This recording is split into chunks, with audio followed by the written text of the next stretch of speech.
Hey y'all, welcome back to my channel. My name is Marquita. Glad you guys can join me. Today I am going to be discussing my April reads. It was an okay month. I can't say I was truly satisfied with all the books that I read.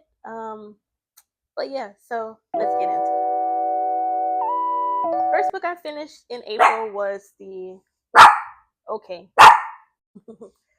The Electric Kingdom is about I have so much trouble trying to like describe books without like giving them away.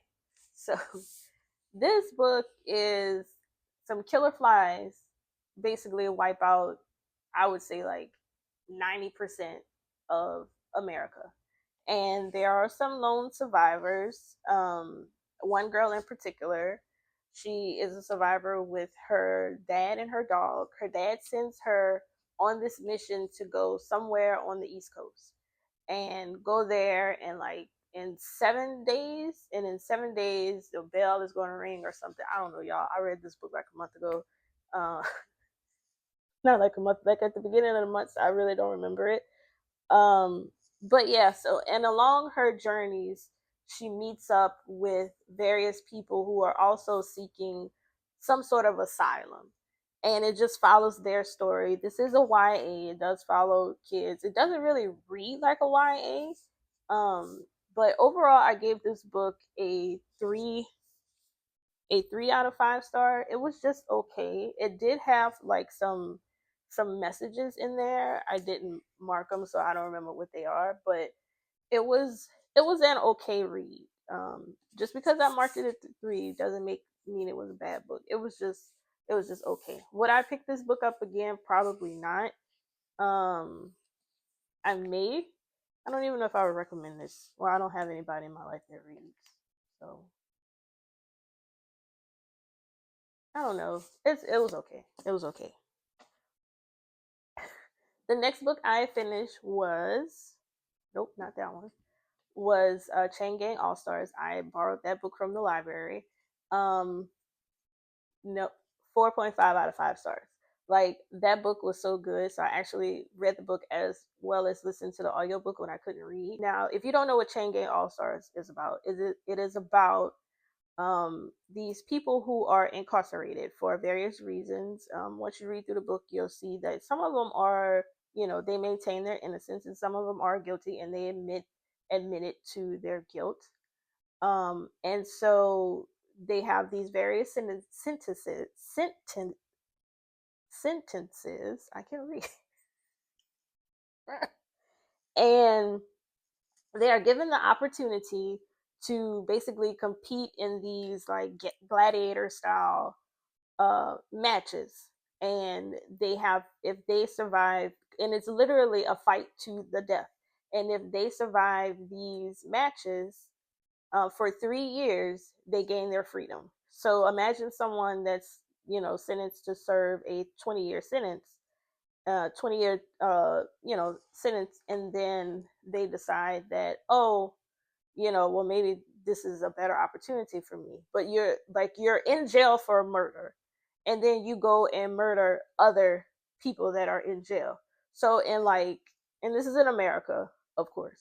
So in the Americans and like the whole people who started this chain gang all star competition, in their mind, it's okay because it's like, oh, where they're just killing each other, like it's okay. They're not like out killing other people, killing innocent people. They are killing themselves. What the author did, I don't have the book, so I don't remember his name. Hold on, I'll put the book back up here. um he did an excellent job of humanizing these characters, and even though they committed some heinous crimes, they murdered people, the way their stories were told, it made you sympathize with them on some level. And the emotional toll that the author showed that it put them through, the physical toll that the author showed that it put them through, is just like, is this really worth it? Is me trying to compete for my freedom really worth all this other stuff that I am dealing with. And then also the fact that the prison system is just so sick and twisted and so unjust for a lot of people, and it is just a disgusting look at the prison system. And I did a review on this on my Instagram page. If you're not following me on Instagram, please go and follow me, Marquita Nichelle, at Marquita Nichelle. And it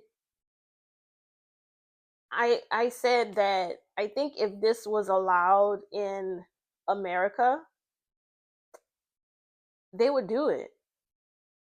I honestly believe that people would actually pay to go see these criminals fight to the death, and like all the gore and just, oh my gosh, like that.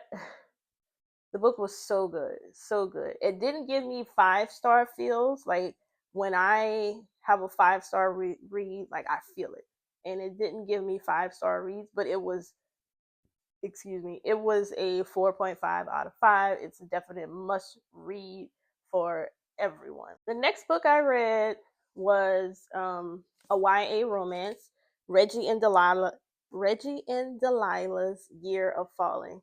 This was such a cute read. I gave this a 3.5 out of 5 stars. It follows Delilah, who is a mixed girl who is going to this predominantly white school.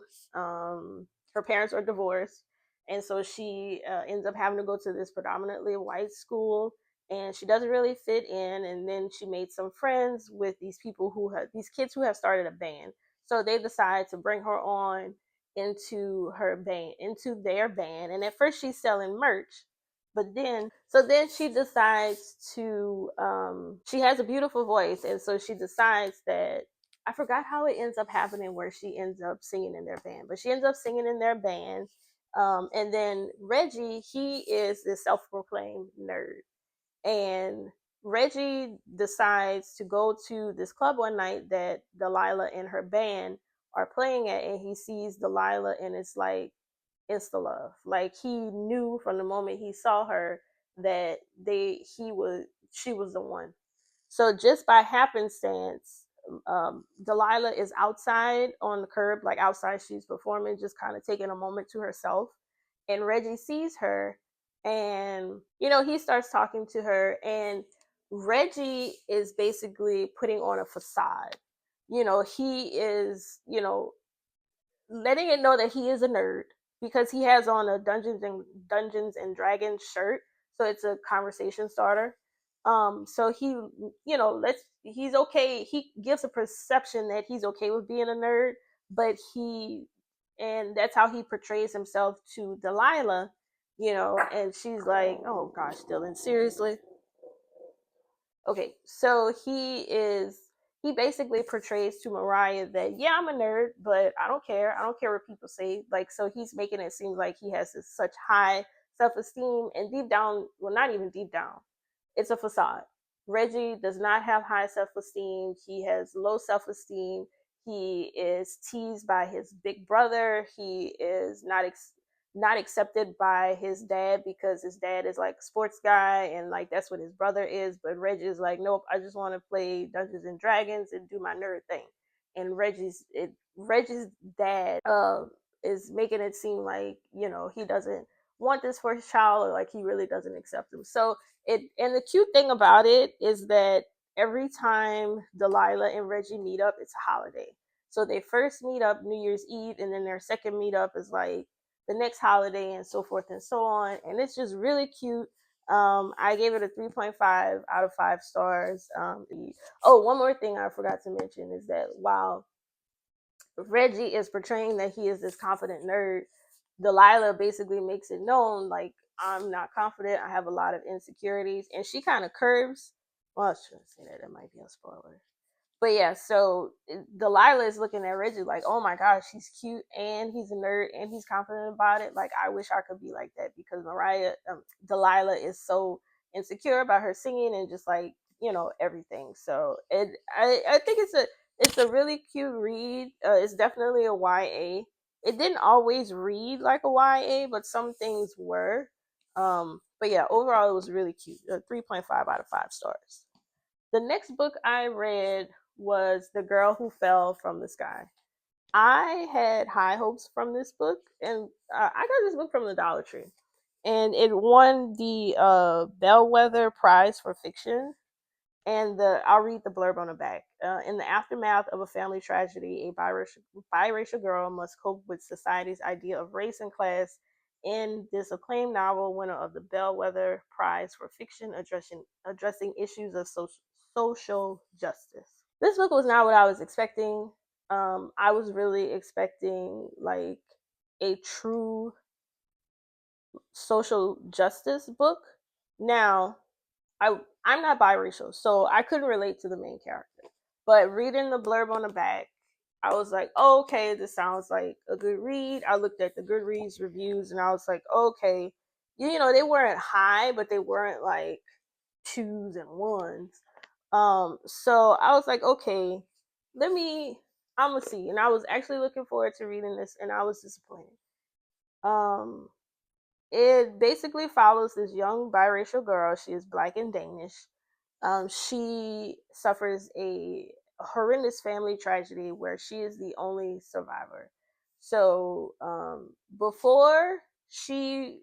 because of that, she had to move in with her grandmother, who is black, and she moved to Portland, Oregon, and I think she was in Chicago before. But before that, they lived in Denmark because her dad was. Sorry, y'all, I'm all over the place. Uh, her dad was in the military, and that's how he met her mom. And so they lived in Denmark for some time, but then they moved to Chicago. And then once the tragedy happened, her grandmother came and took her to Portland, Oregon. Her grandmother is a black woman from the South.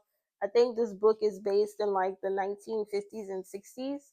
So this woman is like Southern to her core. Think about it, it's like the 1950s and 60s. So she still has these ways of thinking about, for instance, what our hair should look like. So now this is a biracial girl who has curly hair.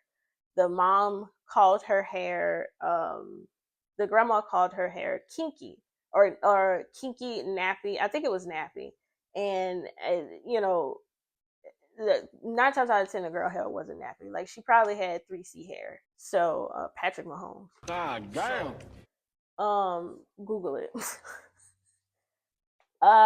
So it was a lot of that, and it was a lot of, and then she had her aunt who was basically like there for her, and her aunt was like, telling the aunt, who is the grandma's daughter also, was like, her hair isn't nappy, and all this other kind of stuff. So yeah, and it's just, the grandma was telling the girl like, oh, you don't need to worry about school too much, you just need to get a good secretarial job and find you a good husband and house and like have kids and all the other kind of stuff, like very stereotypical stuff that you would hear, even like to this day. You probably would still hear that from like family members or whatever, if you're like, not married or have kids at a certain age. So that's really all I have to say about this book.